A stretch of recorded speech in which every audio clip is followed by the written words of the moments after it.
भाषण सुरुवात करतो। आज 27 फेब्रुवारी आपल्या लाडक्या कुसुमाग्रजांचा जन्मदिवस। ही मराठी आपली संस्कार नव्हे तर संस्कृती आहे।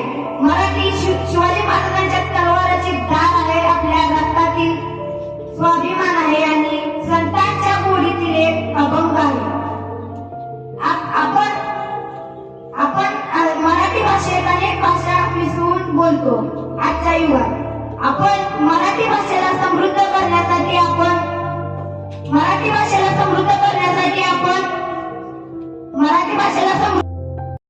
मधुर अशी मराठी, अहिराणी, वराणी, कोकणी, मालवणी, खानदेशी अशा इतर भाषांचाही आपण मराठीसोबत सन्मान करतो।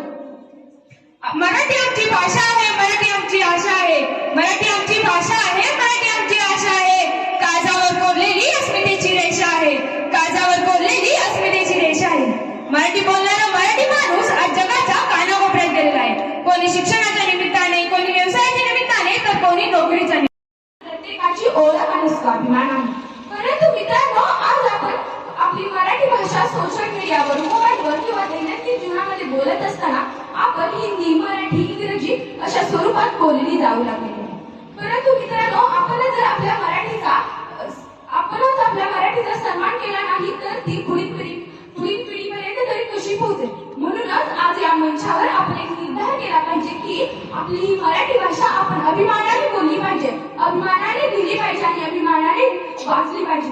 कारण जग बदलायचं असेल तर विचार बदलावे लागते, आणि विचार बदलायचे असेल तर भाषा लागते, आणि विचार बदलायचे असतील तर भाषा जपावी लागते। जय हिंद, जय महाराष्ट्र, जय